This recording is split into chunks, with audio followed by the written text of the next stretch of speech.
تاریخ کا ایک ایسا آب جسے پینے والا تا حیات تک زندگی پا لیتا ہے، ایک ایسا چشمہ جس کی تلاش ہر زمانے میں حکمرانوں نے کی، آخر وہ چشمہ کہاں ہے اور اس آب کو تاریخ کی کس ہستی نے پیا تھا؟ قدیم زمانے سے ہی محققین کا یہ ماننا تھا کہ اس زمین پہ کہیں کسی مقام پر ایک ایسا چشمہ بھی موجود ہے جس کے پانی میں سبھی بیماریوں کو ٹھیک کرنے اور ہمیشہ کے لیے امر کرنے کا راز پوشیدہ ہے۔ دنیا کے الگ الگ تہذیبوں اور علاقوں میں آب حیات کا ذکر ملتا ہے۔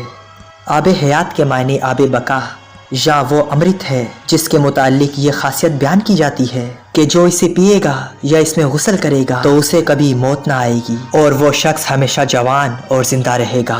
آب حیات کو جھرنا، جھیل یا کسی تالاب کی شکل میں تصور کیا جاتا ہے۔ شروعات سے ہی دنیا میں کچھ ایسے لوگ رہے ہیں جو کافی امیر اور طاقتور تھے۔ ان لوگوں کو ہمیشہ یہ ڈر ہوتا تھا کہ وہ بوڑھے نہ ہو جائیں یا مر نہ جائیں، تو اس وقت کے امیر لوگوں نے اپنی بڑھتی ہوئی عمر کو روکنے کے لیے اور اسے کہیں نہ کہیں پیچھے لے جانے کی کھوج کرنے لگے، جس میں عہد وسطیٰ کے مشہور بادشاہ اور جنرل شامل ہیں۔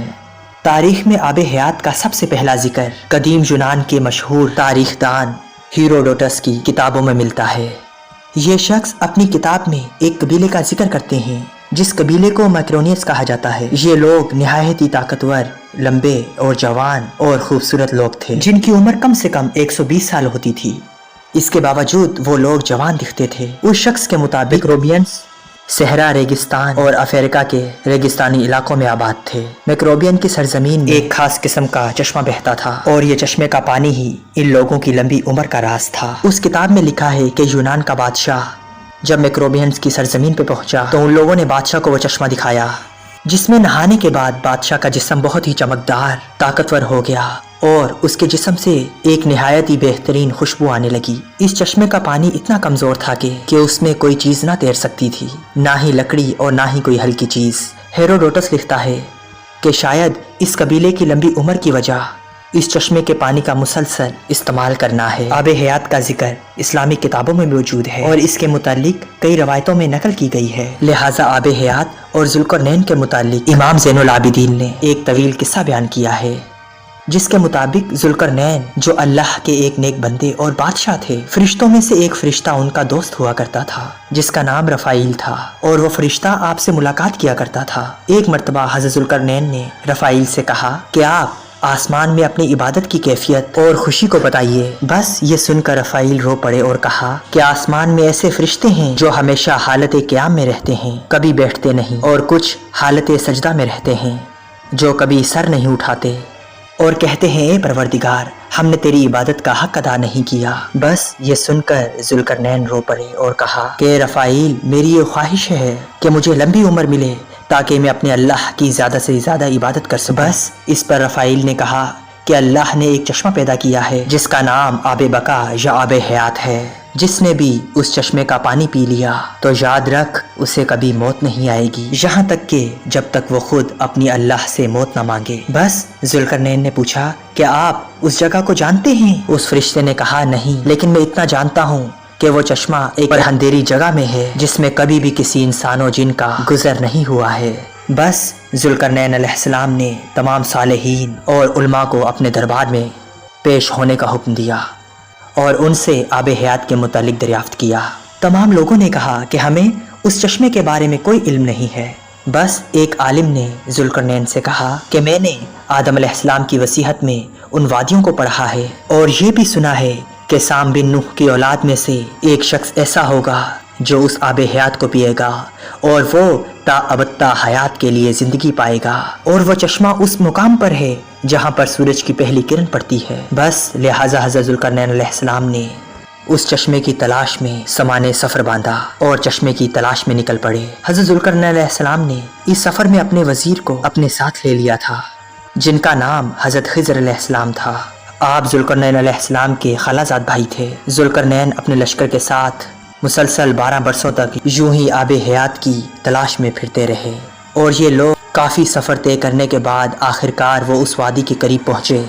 ذوالقرنین نے اپنے لشکر 6000 قابل سپاہیوں کو اپنے ساتھ لے کر اس اندھیری وادی میں داخل ہوئے جن میں حضرت خضر علیہ السلام بھی تھے۔ اس وادی میں داخل ہوتے ہی اچانک طوفان آ گیا اور زوردار بجلیاں چمکنے لگیں۔ ذوالقرنین کا لشکر بچھڑ گیا۔ کچھ دیر بعد جب طوفان تھما تو حضرت ذوالقرنین دوسری طرف جا پہنچے، جبکہ خضر علیہ السلام دوسری جانب چلے گئے۔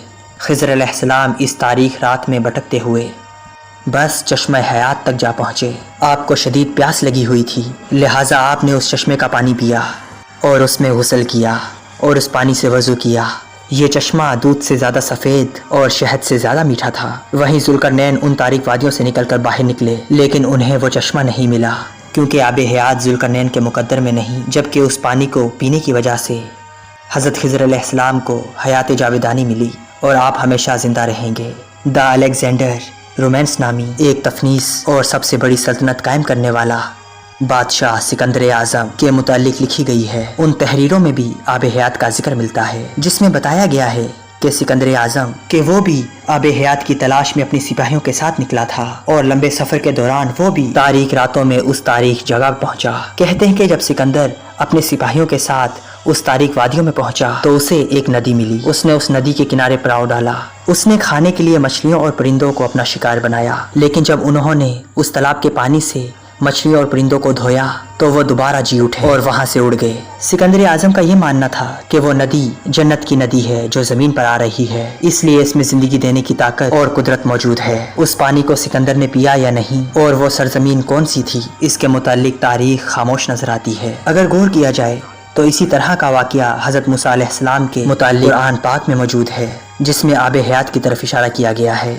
واقعہ کچھ یوں ہے کہ موسیٰ علیہ السلام ایک مرتبہ بنی اسرائیل میں خطبہ دے رہے تھے تو لوگوں نے سوال کیا کہ اللہ کے نبی، لوگوں میں سب سے زیادہ علم کس کے پاس ہے؟ حضرت موسیٰ علیہ السلام نے جواب دیا کہ میرے پاس۔ بس اتنے میں اللہ نے حضرت موسیٰ علیہ السلام کی طرف وحی بھیجی کہ آپ کو میری اس زمین پہ میرا ایک بندہ دو دریاؤں کے درمیان آپ کو ملے گا، جسے میں نے اپنے علوم میں سے ایک علم عطا کیا ہے جو آپ کے پاس نہیں ہے۔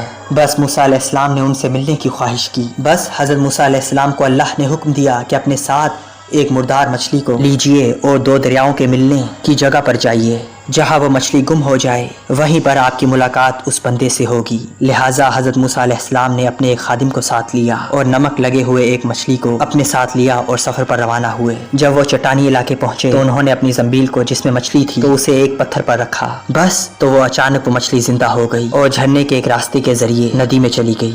جس مقام پر وہ مچھلی گم ہوئی اسی مقام پر حضرت موسیٰ علیہ السلام کی ملاقات ایک بندے سے ہوئی جس کو زمانہ خضر علیہ السلام کے نام سے جانتا ہے۔ اب سوال یہ اٹھتا ہے کہ وہ مردہ مچھلی زندہ ہو کر دریا میں کیسے چلی گئی؟ لہٰذا مفسرین کا یہ قول ہے کہ جس چٹان پر موسیٰ علیہ السلام نے اس مچھلی کو رکھا تھا اس کے نیچے آب حیات کا چشمہ تھا اور اسی پانی کے چھینٹوں کے پڑنے کی وجہ سے مچھلی زندہ ہوئی۔